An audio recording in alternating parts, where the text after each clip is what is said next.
ඔයාට දැනෙනවද අන්න අය ඔයාට ඉන්සල්ට් කරනවා, ඔයාට රෙස්පෙක්ට් නොකරනවා කියලා?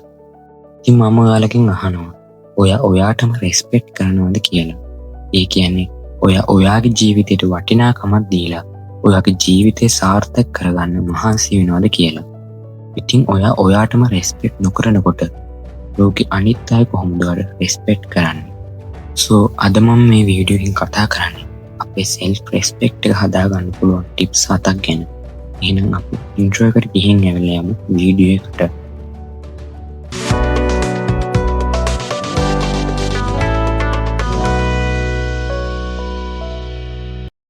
පළවෙනි පොයින්ට් එක තමයි set boundaries කියන්නේ. ඒ කියන්නේ ඔයා කරන හැම දෙයකටම ලිමිට් එකක් සහ කන්ට්‍රෝල් එකක් තියාගන්න එක.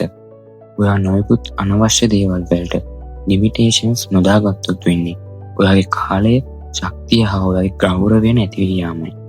ඒ වගේම තමයි මට මේක කරන්න පුළුවන්, හැබැයි මගේ සීමාවට මෙහා කියලා අන්න අය ඔයාකින් යමක් ඉල්ලන විට ඒ අයට ඍජුව කියන්න පුරුදු වෙන්න. මේක කියන එක අමාරු දෙයක් වුණත් ඒක ඔයාගේ self respect එක ගොඩනගන පළමු පියවර. දෙවෙනි කරුණ තමයි keep your word. ඒ කියන්නේ ඔයා කිව්ව දේ කරන එක. ඔයා කියන දේ කරන එක self respect එකේ main key එකක්. අපි අනිත් අයට promises දීලා කියන දේ කරගන්න බැරි වෙලා එයාගෙන් excuses ගන්නවා නම් අපි කරගන්නේ අපේ self respect එක down කරගන්න එක. ඒ නිසා ඔයා කියන දේ ඒ විදිහටම ඉටු කරන්න. කියන දේ ඒ විදිහටම ඉටු කරන එක easy වැඩක් නෙවෙයි. but ඔයා කියන දේ ඒ විදිහටම ඉටු කරොත් ඔයාගේ self respect එක build කරගන්න පුළුවන්. තුන්වෙනි කරුණ තමයි take responsibility. self respect එක build කරන main step එක තමයි take responsibility කියන්නේ.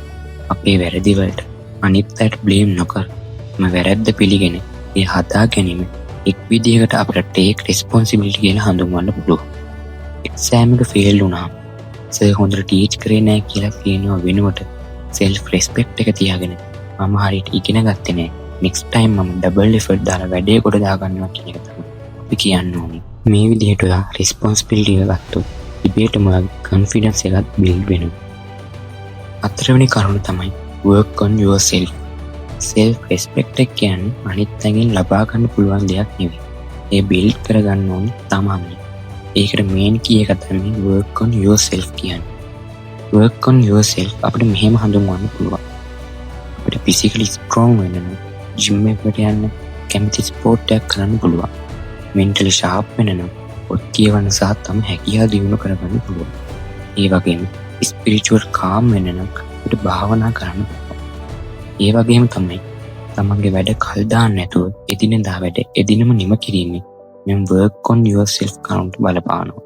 ඔයා හැම දවසක් අවසානයේම ඔයාගෙන්ම අහලා බලන්න, am I better than yesterday කියලා. ඒකේ ආන්සර් එක yes කියලා ඔයාට හිතෙනවා නම් ඔයා වැඩි self respect එකක් build කරලා තියෙනවා කියලා ඔයාට සතුටු වෙන්න පුළුවන්. පස්වෙනි කරුණ තමයි value your time. ඔයාගේ ජීවිතයේ තියෙන වැදගත්ම සම්පත් වලින් එකක් තමයි මේ කාලය කියන්නේ. බොහෝ දේවල් නැවත ලබා ගන්න පුළුවන්. හැබැයි ගත වී ගිය කාලය ඔයාට ආපහු ගන්න බෑ.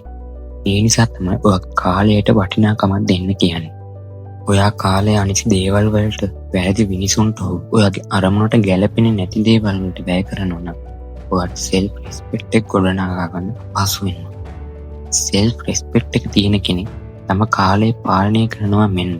එයා දන්නවා කාටද තම කාලය වැය කර යුත්තේ සහ කාටද වැය නොකර යුත්තේ කියලා. ඒ නිසා වැඩකර නැති දේවල් සඳහා තම කාලය වැය නොකර කාලය ඔයාගේ සාර්ථකත්වය ගොඩනගා ගන්න පාවිච්චි කරන්න. හයවෙනි කරුණ තමයි control your emotions. අපේ ජීවිතවලට ප්‍රශ්න පැමිණෙන විට ඒවට ඉක්මනින් පිළිතුරු අපි නොසෙවිය යුතුයි. අපේ ප්‍රතිචාර දැක්වීමේ වේගය අඩු කර ඒවට සංසුන්ව පිළිතුරු සොයන්න ඕනේ. මොකද නැත්නම් අපි අපේ හැඟීම් පාලනය කර නොගෙන වැරදි තීරණ ගැනීමට පෙළඹෙනවා. ඒ වගේම තමයි ඔයාට ඔයාගේ හැඟීම් පාලනය කර ගැනීමට බැරි වුණොත් අන්න ඒ ප්‍රයෝජනයගෙන ඔබේ ජීවිතය විනාශ කර දැමීමට පුළුවන්. ඒ නිසා ජීවිතේ තීරණ ගැනීමේදී සංසුන්ව දෙවරක් සිතා බලා තීරණ ගන්න. ඒක ඔයාගේ self respect එක build කරගන්න ගොඩක් ප්‍රයෝජනවත් වෙනවා. හත්වෙනි කරුණ තමයි surround yourself with respectful people. රෙස්පෙක්ට්ෆුල් මිනිස්සු ආශ්‍රය කිරීම ඔයාගේ සෙල්ෆ් රෙස්පෙක්ට් එක ලෙහෙසියෙන් බිල්ඩ් කරගන්න පුළුවන්. ඒ වගේම තමයි ඔයා යාළුවෝ ආශ්‍රය කරන විට ඔයාගේ දියුණුවට බාධා නොකරන යාළුවෝ තෝරා ගන්න. ඔයාගේ අරමුණු වලට යන්න උදව් කරන යාළුවෝ ආශ්‍රය කරන්න. ඒ වගේම ඔයත් අන් අයගේ සාර්ථකත්වයට මඟ පාදන ඔවුන්ගේ අරමුණු කරා යාමට උදව් කරන පුද්ගලයෙකු වෙන්න. එයින් ඔයාගේ සෙල්ෆ් රෙස්පෙක්ට් එක බිල්ඩ් කරගන්න පුළුවන්. ඉතින් මේ කරුණු 7 අනුගමනය කරලා ඔයාට පුළුවන් ඔයාගේ සෙල්ෆ් රෙස්පෙක්ට් එක බිල්ඩ් කරගන්න වගේම ඔයාගේ ඕනෑම අවස්ථාවක කොන්ෆිඩන්ට්ලි මුහුණ දෙන්න. ඉතින් අන්තිම වශයෙන් මම කියනවා මේ කරුණු 7 ෆලෝ කරලා සෙල්ෆ් රෙස්පෙක්ට් එක හදාගන්න සමාජයේ රෙස්පෙක්ටබල් පුද්ගලයෙක් වෙන්න කියලා.